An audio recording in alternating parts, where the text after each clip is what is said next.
side selection exchange as well, as the Bros were on the red side prior. Will Bro ban Jace on blue side? Well, we'll just have to find out. I just wanted to ask that while the music got dramatic, and I think they will actually.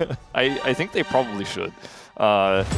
So that's something that you're gonna expect here. The Kalista, that Doran, what we wanted him to play in Game 2, I guess that's also banned away. So unfortunate. Won't be seeing any Pokemon trainers up there on the top side. As a lot of discussion about this second ban will be the Varus instead. So trying to push Guma's champion pull out. He gets the camera shot there. He's not looking too happy about it so far, but still early on in this draft, and these are very commonly banned AD carries. They take away Morgan's Rumble here in that second ban. This is really interesting though, because does this force T1 to pick like a Xayah early or a Lucian early? I think they will probably pick his champ in the first rotation because obviously it gets thinned out pretty quickly as an Annie ban. It's pretty surprising to see. The Jace is still available, and for T1's final ban, we'll see what their look is going to be. It could just be a Sion ban, I think, or a Yorick ban. Feels pretty safe right now into Bro. Nefiri is the other top-tier jungler that's left available that we've seen Oner crush on. They're going to ban that Sion, so they're knowers. Yeah, I think this is a smart move, taking that one away from Morgan, something that he has been able to have a decent impact on. But I think like Nefiri first pick could be the thing like you were talking about. I do feel like it's a bit of a trap, but Talia is very strong. So that one makes some sense. Closer's best champ. We won't talk about some of those Weaver's walls, but in terms of the seismic shoves and where he needs to be on the map and where he is on the map and where he's able to set up single target, blow up, has been great. His laning phase has been great.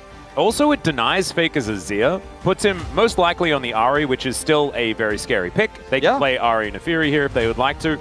But still, I think I'd prefer Faker on Ahri than Faker on Azir. I would in this draft as well. And they agree. So that will get locked in. The Nefiri is likely to follow. I think there's a world where you could play Viego, but not probably going to happen in this case. Oner wants to play something that he's already well-versed on and is incredibly safe. Yeah, the Shaco's probably it. That's what I was thinking as well. I would have liked to see. It would have been very fun. It would have been definitely deceiving. Yeah. I do like it. We could have then read the Shaco lore. Yeah, he hovered the Shaco clone. I knew it. It wasn't actually really going to happen. As this is not a surprise to anyone. I mean, it's a little bit. Doran hasn't necessarily been having like all success on the Jace, but still good to see that he's happy to lock it down. I feel like I remember the LCK Cup Doran a little bit differently than Chronicle was talking about on the space. I feel like we saw domestic Doran in the first few weeks, so we saw him in playoffs a little bit on the Jace, where he was playing tank Jace incredibly well.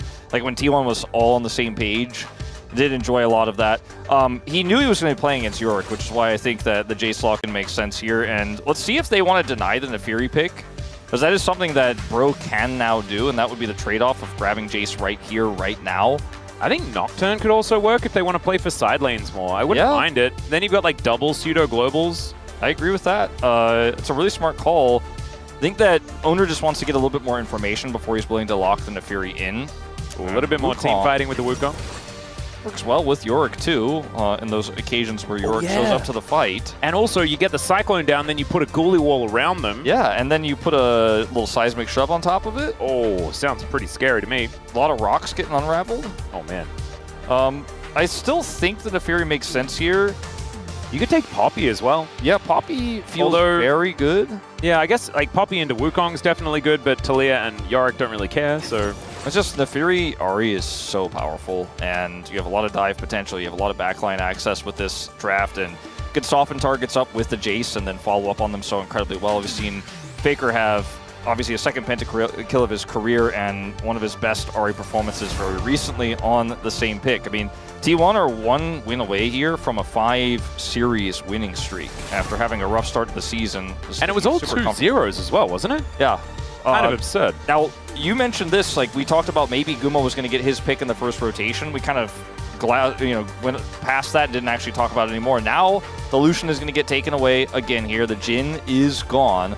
We'll see if they'll target him further in that final spot. I already wrote Xayah. Yeah, I already wrote it down. I think Xayah is pretty safe here to ban, and we'll see what Guma wants to go to this time around. And the Kai'Sa being banned only makes it more understandable. It makes it pretty apparent, yeah. So we'll see whether they do actually get rid of it. The Alistar will then immediately come in. Yes. As, yeah, we called that one pretty quickly. And so now, is it going to be holding counterpick? No, it's just going to be the R4 cow, and that makes a whole bunch of sense. Alistar going to be locked in.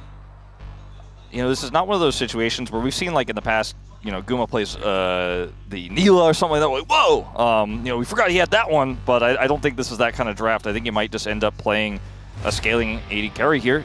Although, let's see what the matchup is going to be. Varus is gone, right? A lot of the AD carry pool thinned out by Bro. It means their opportunities are less. The Ashe is like the highest tier list pick that's left available. Can be quite strong into the Alistar. I actually quite like it. And Poppy? Ashe Poppy, because you know they've already picked the Alistar, so you're not going to get punished for this. And so the Taliyah Poppy combo will make things a little bit difficult here, as the Ezreal is going to be locked in. And a huge cheer through the crowd. Yeah. You can see, like, I think Goom probably heard it as well. Bit of a sly grin on his face as well. Not necessarily known for this pick. I mean, a pick, frankly, that he has avoided, but he has played in the past and has given us some pretty decent performances on. Even though he doesn't lock it in often, doesn't have the confidence to play it often, you have to imagine, because there's been so many drafts where it was the perfect angle and he went for the Xayah instead he went for something else that was safe. He's going to play it here. It fits the bill. We just didn't know that he was going to be able to pull it out today. Feels like he's confident enough on this. It is a big moment for Guma. If he can pop off on this Ezreal, if he can have a good performance here, I think some of the doubters will kind of stay silent. You know, it's going to be a quiet time across social media if he's able to pop off on this Ezreal. And it's exciting to see, because there's been so many drafts for me where I'm like, oh, this is the Zeri angle, this is the Ezreal angle, and he's gone the other way. But today, slams it down. He is confident he could do it today against Bro. And I think this series for me just got a little bit more interesting. Yeah, me too. And I really like what I'm seeing from Bro's side, right? Of course, Ezreal doesn't care about either the rocks or the steadfast presence, so you really get out of a lot of the difficulties of playing into both Taliyah and the Poppy. It's actually a phenomenal pick into what the Bros have put down, and also gives them a lot of self-peel opportunities as well. Still, there's a lot of team fighting power here for the Bros, and they will be able to control areas really effectively. Looking forward to seeing how it goes. But Oner is on another really powerful pick, and he has been really good. So that might make the Bros' life a little difficult.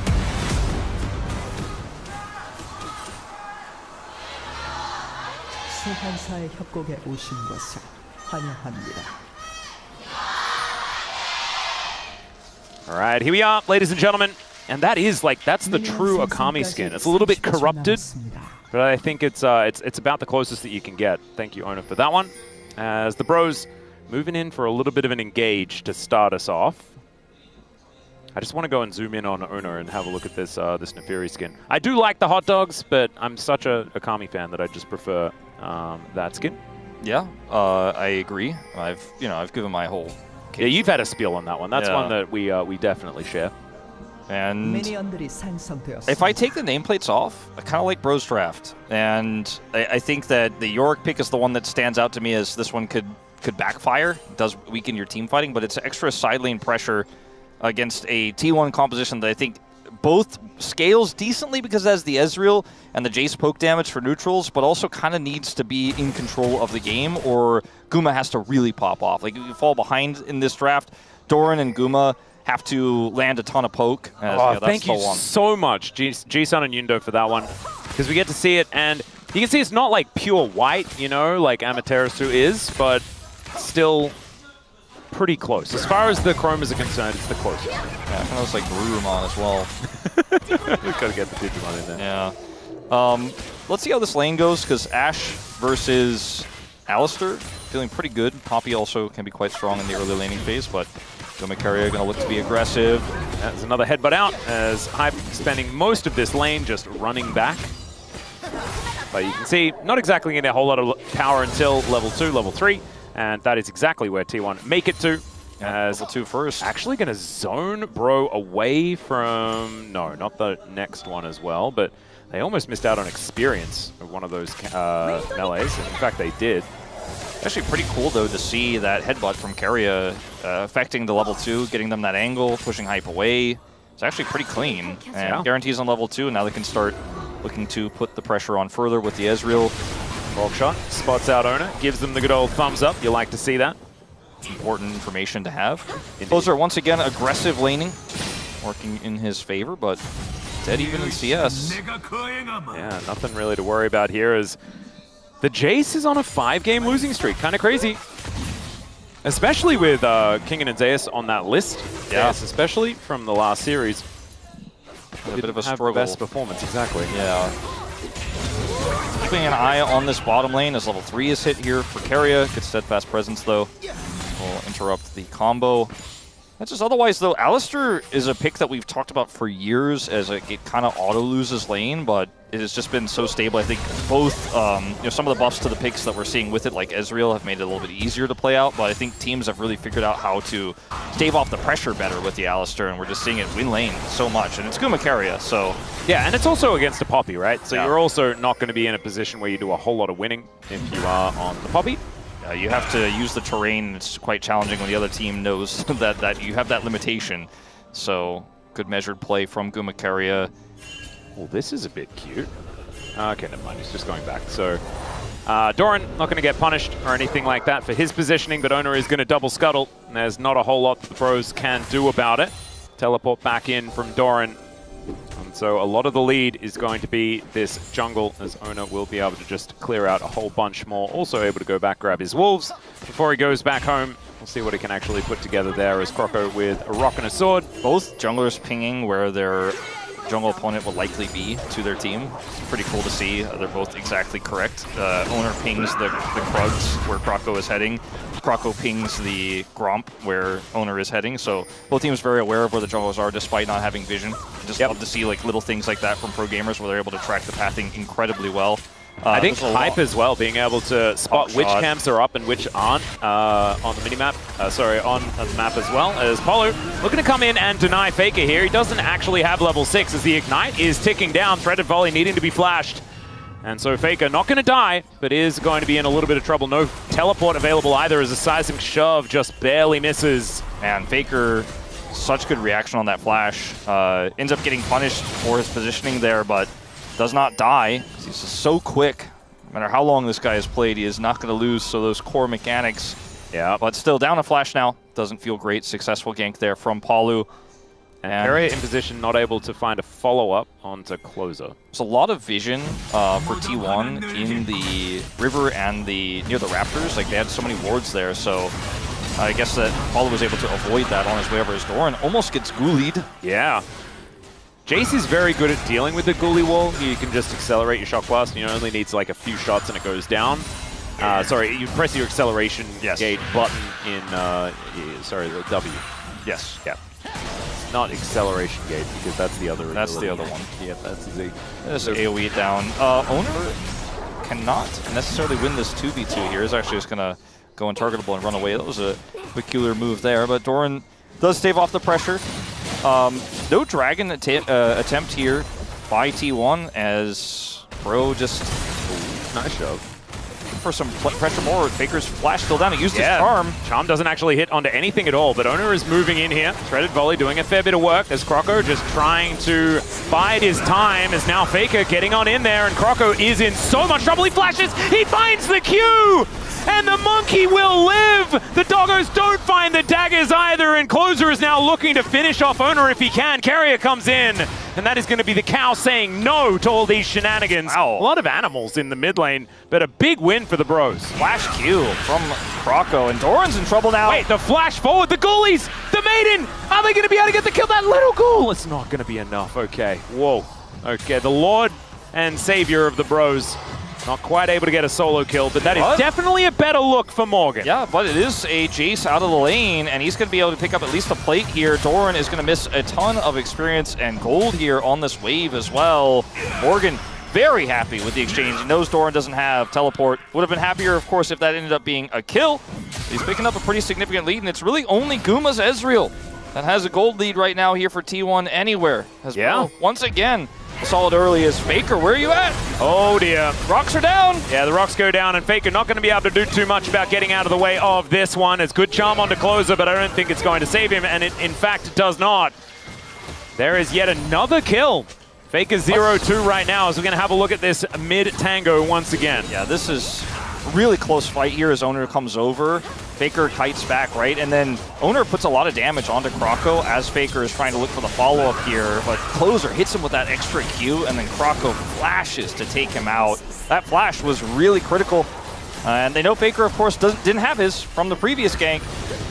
Here it's a Weaver's Wall, and Paulo got the full wraparound. I think it's a pretty greedy from Faker here, but also a nice catch, a nice punish by Bro from long range, using the Weaver's Wall for a pretty short distance, but it's enough to trap Faker there and lock him down. So 2 deaths now for the GOAT. A flash immediately comes out as well from Doran as we head back into live. Hype being able to at least grab that cooldown. As here on the top side, we do have a little bit of pressure put on by T1. Hype grabbing this wave is a little bit of a worry, but the Bros feeling very confident, especially with Faker towards this bottom side of the map and showing on vision.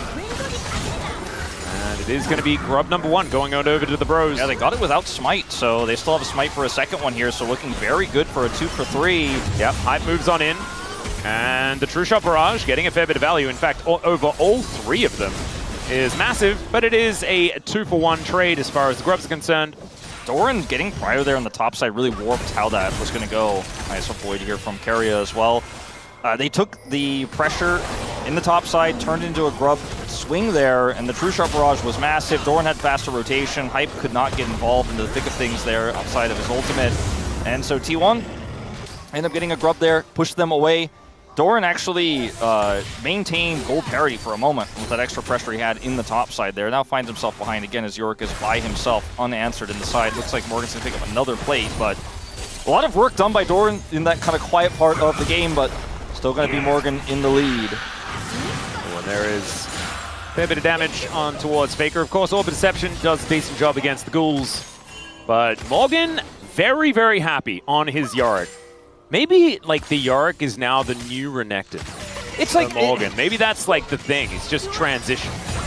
Yeah, you're Renekton. Yeah.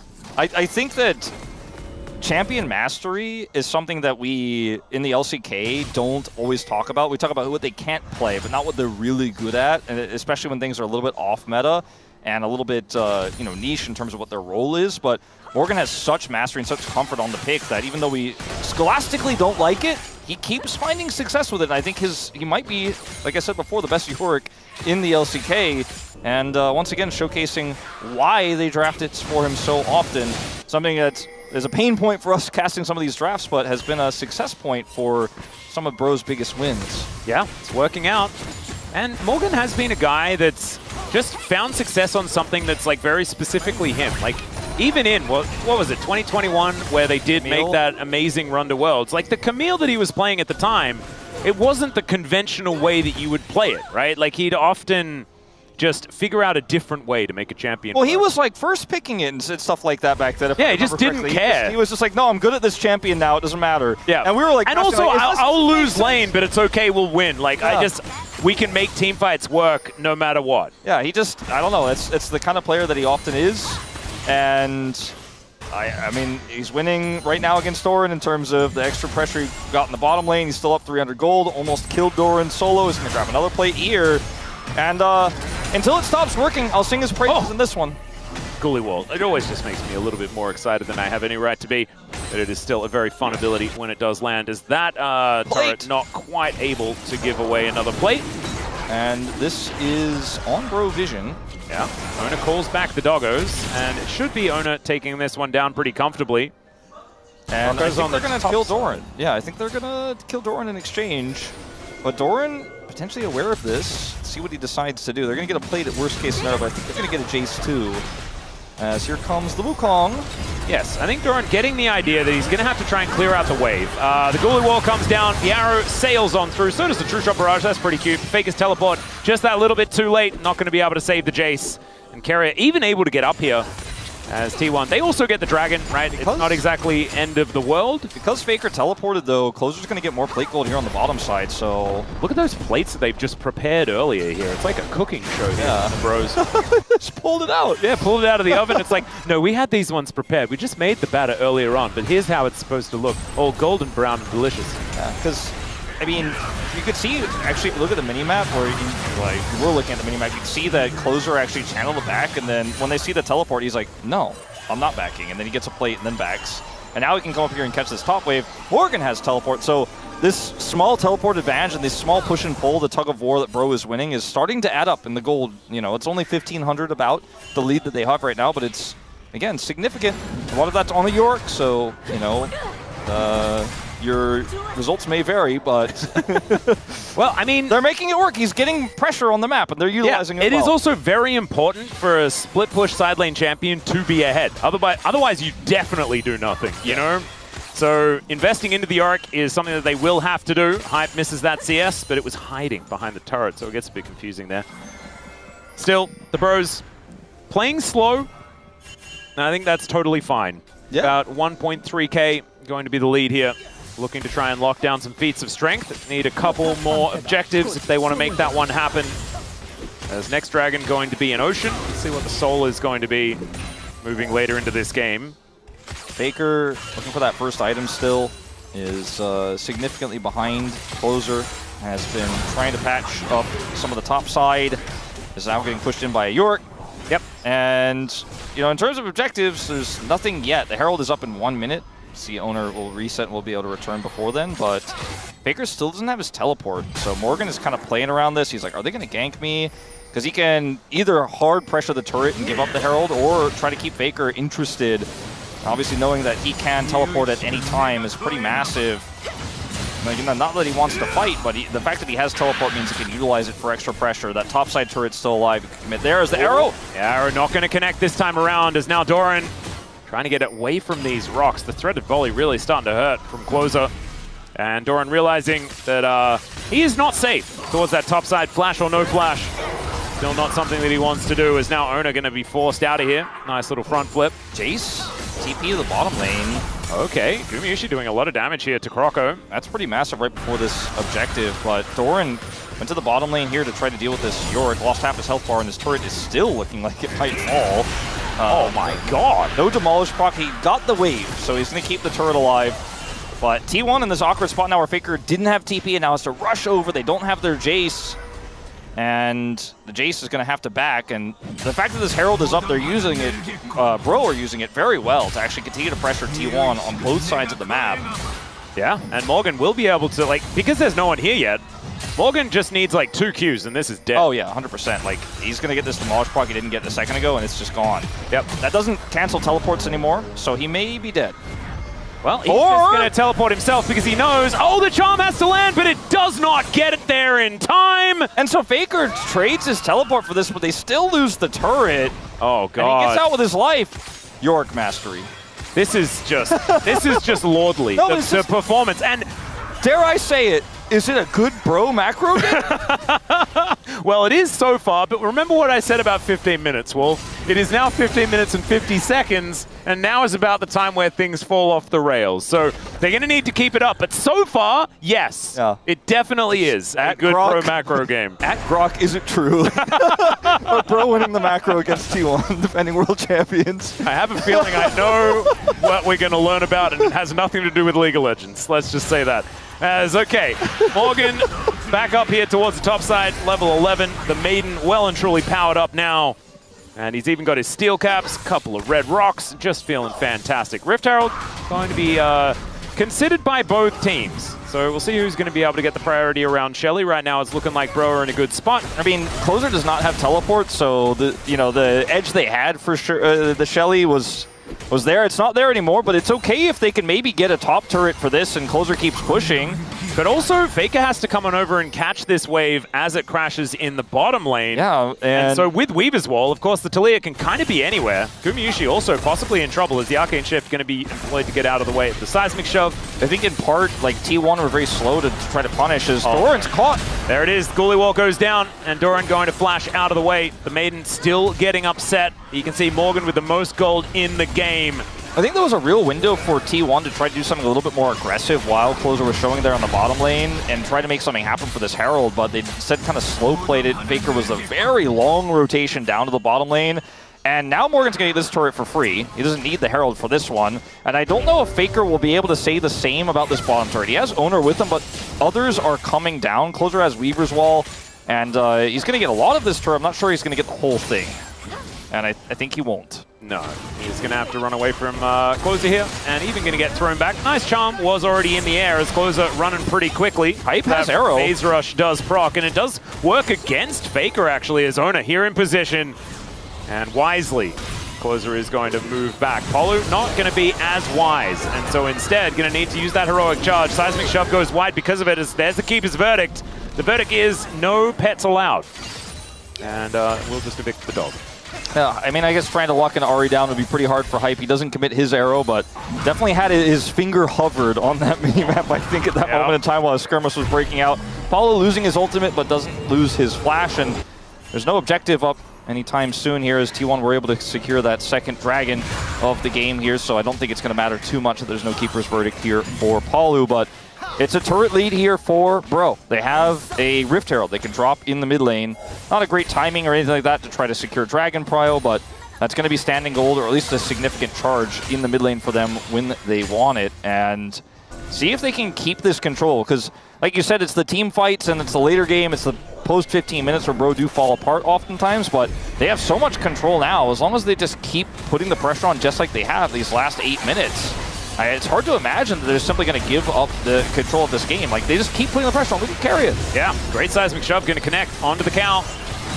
And the Bros continuing to throw in this poke. Hype able to layer in these volleys, and he is the only one that's behind on their team. Gumayusi been doing a really, really good job. Very, very close to 2 items on this Ezreal as well. Now going back, we'll see whether it is going to be Manamune done, or whether he still has to wait. Yeah, just Caulfield's going to be put together. So there's still a little while on the 2-item spike that we talk about for the Ezreal, but he is certainly on track for it. Yeah. Otherwise pretty good performance from Guma thus far in this game. Is just farming up a storm, like got a lead. He was the only lead for T1 this entire game, basically, off of his laning prowess into Hype and Palu. And, he's about to become a real big threat and potentially the main character for T1 if they're going to get back into it. Because, like I said, if you don't have map control, that poke from Doran and Guma has to land, and the Ezreal is such a big part of that consistent poke to try to fight your way into objectives for the team fighting that T1 is so known for. So, heavy weight on Guma's shoulders if they want to get another 2-0 for the 5-game winning streak. And that 2-item spike is ever closer. It's feeling a bit worrying, though, because this Yorick owns the side lanes. Yeah. He is very scary. 1.6k the advantage for Morgan over Doran right now. And so the Jace not necessarily working out. Ghost blading towards this bottom lane. Will be able to possibly put the final dent into this outer turret in the bottom lane. It's going to help T1 out as far as Global Gold is concerned, and they're by no means too far behind as far as that is concerned. It's just looking forward to the rest of this game. That side lane pressure is always going to be there. Yeah, and T1 are not known to be down 2 turrets at 20 minutes, This is a quite unusual situation as Morgan. It's a really long lane, by the way. There's the Morning Mist, and there is the Ghoulie Wall. Doran is just dead. He didn't even need to shovel him. Solo kill. Yeah, that was, well, it was more of like a 5-person kill because there was like 3 Ghoulies, a Maiden, and a Yorick. Arrow missed. Solo kill. Well, I mean, that's actually what it was. If Hype stole the kill with the arrow, I don't know if we'd feel good or bad about it. I think we'd just have a giggle. Yeah. That's probably where I'd be at. Yeah, Morgan's like, okay, my minions are better than yours, Morgan. I mean, he's so big. He has Shojins. Yeah, look at this. He kills him if he doesn't He's able to flip out of there. But now it's Gumayusi's turn. Faker comes in. Great sidestep. I think Morgan is definitely dead, but he's demonstrating that he's pretty scary. Gets a bunch of his health back. He's running around in circles. The Ghoulie Wall is cute. And the Maiden is going to go down. So Maidenless and dead is Morgan, but Artican is also dead. Yeah, I liked it when he killed Doran. That was the good part. The rest that was the good part. Was kind of cool because they got Artican. It looked a little bit funny, but so many people have to come to deal with the side lane pressure threat. That is exactly what you want with your side laner. If Doran dies again, then it's 100% worth, as he has to go in because he knows that he's dead. Good flash comes out there, but Closer puts himself in. The Cyclone from Croco is extraordinary, and they just keep the doggo in the sky, and Closer survives. Yeah, untarget all this! Yeah, exactly, as the turret also goes down as the cannon minion acting as the 6th man on the rift. Oh man, the slow comes through here. Morgan, he's and the arrow just spectating. There was a camera, there's like a GoPro on that arrow, so you get that really cool, like, the camera angle. Yeah, it's like a sports cam. Yeah. Instant replay from like the horizontal view. It was a great flash from close to watch this. Croco said, "Ah!" Yeah, oh, like, no. And Paulo said, "Not my mid laner." And they did the CC, and the dog was flying, and then down. Yep, and now Faker is looking to get a dive onto Closer here. Seismic shove actually headbutted into. That was so weird. Not my mid laner. Yeah, they are all defending Closer.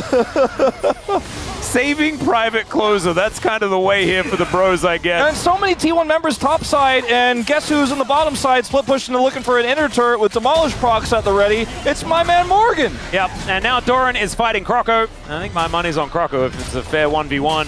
As Morgan, this is just gone. The Maiden going to be put back together. Morgan no longer Maidenless as he gets this wave put together once more. I mean, Paulo also standing his ground against Oner. That is a sign of how this game is going. I mean, we're one big team fight away from T1 getting back into this game. Like, I want to make sure that we do recognize that T1 is 5,000 gold down, but they have a really good team fighting composition, and they have some of the pieces coming together. Like, the Muramon is almost done for Doran. Guma's is finished. Faker's on 2 items. I do feel like if one fight goes awry, Bro can lose this game, but it just doesn't look like they're interested in losing this game. They are not letting control of sides at all this game. They're playing so well. Oh my god, how did that seismic shove work? Yeah, I don't even know. Oh, 나이스야. 너무 잘했는데? Wow. Nice, you did a really good job back there. And the thing is, like, how Bro are playing and how well they're playing around denying T1's catches, I feel like they just... They're feeling themselves right now. Like, they've reached the penultimate Bro like confidence and coordination. And also I don't see the way back into the game for T1 unless they make a mistake. Oh, there's a flash forward as over the wall goes Croco. He's got another section of Cyclone here. I'm pretty sure there it is. He uses it to make his escape. The seismic shove delivers the dog over towards the bros. And they will say thanks for that one. It's not the hot dog this time around, but they're going to still say it's delicious. As Doran looking to try and finish off Paulo here, but he's made it to safety. And T1 without their jungler now. And the Baron is spawning in 10 seconds time. All right. It's not really the T1 control of Baron spawn angle. It's the against T1 try to do Baron, which is also a little bit of a scary prospect. Guma does not have summoner spells. Paulo running as fast as he can. They're trying to burst this one down, and even Morgan's getting involved. But this is a scary angle here for Bro. Yeah, Bro really want the turn, and they are going to find it here as down goes the Talia. Morgan gets in amongst it, though, as the Ghoulie wall is down. Paulo looking to try and make something happen. The flash forward from Hype's crazy, but it just might work. As down goes Gumayusi in that backline. Morgan is making sure no one else can get in here. And it is Doran and Guma both on the ground, and the bros, they can go back to the Baron if they'd like. But maybe it is just heal yourself back up and just do the do-si-do again. Yeah, I think resetting is probably the play as we're going back to how Croco got Guma's sums here with the help of Hype. It's a trade of flashes, but Guma doesn't have his flash for the upcoming fight. Is able to get over the wall here, and T1 trying to go back. I mean, they take so much damage. The control here that Bro exercise and the coordination is like, I don't know, this is a different team than what we've watched for most of the season. Here, though, I think the Baron call is a bit greedy, but they pull off of it. Closer does end up getting burst out. This time they can't protect their mid laner. But then Guma, without flash here, is pretty exposed, pretty vulnerable. Doran tries to go in for the heal. And the flash is so intense. Yeah, Hype really just saw it, and he was like, look, no, we're going. Somebody said Ezreal no flash, and he said, well. Me neither. Yeah. We're in a game state where Guma is still basically the only lead on T1. Guma's Ezreal is not the problem, and it's the side lane problem. It's the 1-4 Jace that's so behind, and the fact that this Yorick just keeps pulling T1 around. T1 is the tennis ball that Bro keep pulling from side lane to side lane. And now looking for more onto Faker. Good charm. Yeah, and now Faker is kind of in a box. They do put the wall down, but the seismic shove going to pull him back, and man, he had absolutely nowhere to go. Down goes the Fox Lady. I mean, who's going to deal with Yorick now, by the way? Morgan's level 16. I don't really have anyone to elect for that one. Is Paulo going to stop Oner from getting on top of him? And would you pick the inhibitor turret? Can you think the inhibitor turret can deal with Morgan? I don't think so. I don't think this inhibitor turret's got it, man. I don't think so. Doran is shoveling, man, and he's shoveling strongly. Doran comes on over. He's going to stop the inhibitor itself from going down. Morgan is digging T1's grave, and I think he's about 5.8 feet deep. Well, Croco's grave might also be there, as never mind, they aren't going to push any further forward. Closer here towards the top side, just dealing with the wave. Hype doing the same thing in mid, and they're making the map feel very small on the side of T1. Let's have a look at this catch onto Faker once again. Yeah, it's a really nice Weaver's Wall. Faker's charm here denies Closer's follow-up, but there's just not enough T1 here. Way too much, bro. Paulo and Croco are still able to collapse, and everyone rotates up anyways, so that means Yorick gets an inhibitor turret, and they're just outpacing T1. I did not have it on my official LCK bingo card that Bro would out-macro T1 with Yorick in Game 2 of this series, but I guess I'll put the X in right now. And when you have a lead like this in sideline pressure, it's not like T1 are playing badly. There's just not much they can do when Bro don't make mistakes and play the macro game perfectly, using the Talia so well. Well, Faker is, speaking of caster curses, they are real, and the arrow going to connect onto Keria, who uses the ultimate to deny it. So down goes Closer. Paulo going to taxi on the crab, and does manage to evict the doggo, but the Bros now in a whole lot of trouble. One after the other, they are going down, as at least it was the decoy that fell there. The flash charm going to be able to pick up Croco, but the Ghoulie Wall will just deny. Oner able to front flip his way out. But there is the Warrior Trickster from Croco. He has to use the flash as well, though, as Oner going to get slowed down. There's the blast cone. Morgan just getting amongst it.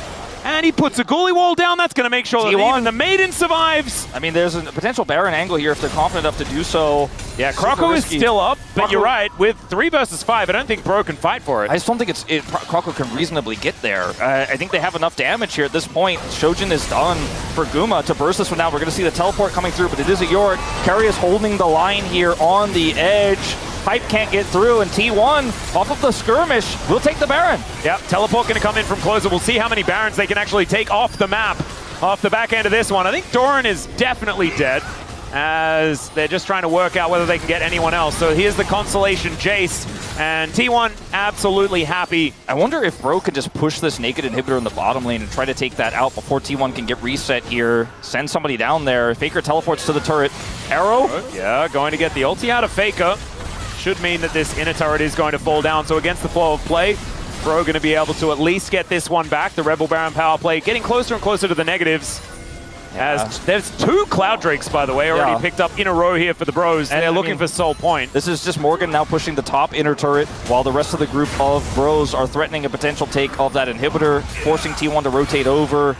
And they do eventually go and deal with that Yorick as it all starts off here. The Closer ends up getting caught. I was talking about how he's been playing this Talia so well inside. It ends up being a really long and extended fight, though, with some attempted saves here. It's going to be a really long replay, so the crux is many Bros die, and it's a really cool Ghoulie Wall and slow by Morgan, who gets betrayed by Croco, almost blast cones him to his death. But it's a really good flash here from Faker, hits the charm. Morgan comes over for the Ghoulie Wall assist. The Cyclone is really well placed here. This actually really helps Bro come over to go for the contest. They don't deny the Baron, but they kill Doran and get a good push themselves. So T1, not with a whole lot of power after this play, but they do pick up the Baron for themselves. That's some gold they grab, but it was not the decisive team fight I think they were looking for. You can see it's a small dent in the gold grab here, but T1 have a lot more work to do to get back control of this one. They absolutely do. So it's not quite working out for this Rebel Baron power play just yet, as we do have like a minute 15 on that one. Still some work to be done. But the problem is that Bro have such a good side laning composition that it's so hard for T1 to actually get these side lanes in order so that they can win out, even with a Baron. That's kind of nuts, right? Like, that's the power you get with the Yorick. They got the Jace to the, like, 1% health bottom turret, but he can't kill it. Yorick deals with it. Now Doran's just alone inside. Almost got the turret. Good try. Dearie me. Well, there goes the shield. You don't have turrets. Heroic charge comes on in. Weaver's Wall going to block him off, so that is just a free kill onto the Jace. I mean, there's turrets everywhere for Bro. Like, T1 only got the mid turret. Every other turret is alive. So Doran has to go so deep and like, can't kill the turret. Then he's just cut off by a Weaver's Wall, and that's the inhibitor. You know, it's just stuff like this that is Bro running circles around what is it, a very attempted Baron power play, but barely in the positives. Faker picks up that topside turret. They're second of the game. But Bro are like, cool, it's your Baron. We're getting more. Inhibitor down, and now threatening the mid inhibitor turret as Faker returns home. But this is the end of the Baron, and it's not a positive. It's not. And the arrow going to connect on to Keria, who doesn't press the ulti button, holds onto that one intelligently as well. There's now Morgan throwing out some mist, but as you can see, it's Hype getting to work on the second inhibitor for the Bros. And the base is getting so small here for T1. They just don't seem to have too many answers for Bro just closing in and breaking their stuff. They just can't get a true 5v5 team fight because they're always a man down. They're always, sometimes multiple members down trying to kill this Yorick. And we've seen Morgan do this on other picks. We've seen him do it on Jax. We've seen him do it on Camille, where he's just this insane raid boss side laner. And this is one of those games where you need 2+ people to deal with him. Because if you just send one, then Closer's like, okay, I'll be right there. And he just Weaver's walls over and kills you. And if you send 2, like, you might still die, actually, because he's so big and has a hull breaker, by the way. And so T1 never get to have that proper 5v5 fight. If they won just one, with all the standing goal on the map, with all the turrets they haven't taken yet, they'd be right back in the game and maybe even in the driver's seat, but Bro are just not letting control of this game go back into their hands. I feel like a weaker team would have messed up the macro, would have gotten caught in sides, and Bro just aren't making any mistakes. They're not, and they're putting the Yorick into the only other side of the map that does have an inhibitor. As I say that, he's teleporting into the mid lane because there is a sole point to fight for. Oner goes untargetable to avoid the arrow. And we'll have that one back off cooldown relatively quickly. Morgan moving on over. Remember, the Hullbreaker not doing as much at this point in time now that he's grouped with the rest of his team. They do want to make sure that they can confirm this dragon, and all they have to do is wait. Yeah, there's a huge wave in the top lane that Doran is dealing with. He can teleport over. Super minions starting to stack up 2 of them in the bottom lane. I don't think T1 can win this, so maybe a steal. Crucial Barrage was cute. Barely close. Yeah, not quite enough, but yeah, as you say, closer than it had any right to be. I don't think that was a fight T1 could win, but they can try to get some side lane control. That turret in the top lane is gone, so Doran can actually turn what was a big wave into his big wave. They have control of the top side. Bro don't have vision here. Hype, careful on taking wolves, careful on moving over here alone, because hide on bush is definitely kind of the traps that need to be set here for T1 to catch members where they have pockets of vision missing. And that was a potential angle there. They are not quite able to catch Bro, though. Bro, don't make that mistake. They're moving really fast on the Rift with your favorite Cloud Drake. Heck yeah, they got 3 of them. 3. If they, like, another 4.5 minutes, and it could be like the Quadra Cloud Soul. Oh, it's my absolute favorite. I told everyone they paid their taxes. I mean, we did check on this. Oh, yeah. Maybe we've had a few extra subscriptions as well, so the Bro flags are also in there, which is like the best way to pay your Bro tax. Highlight the Bro flags. The 4-1 here is so insanely strong, and trying to peel off to kill Morgan is just not realistic. And also, when you've got 2 inhibitors down, it just makes this play so comfortable. Exactly. The Unbreakable Will onto Keria there as the Charm will connect as Morgan is making his way over, but I don't think you're winning that 1v1 as the flash forward from Polo is massive. The triple knockup from Croco as well on this Wukong. Gumayusi goes down and Keria alongside him. And Doran, of course, is dead at the same time. Faker still in this 1v1 as the Blast Cone might save his life. And the popcorn for Dagon is tasting better and better as the Bros look to knock down the Nexus and bring us to a Game 3. Oh, what a day for a 6-gamer, Wolf. Oh man, back-to-backs and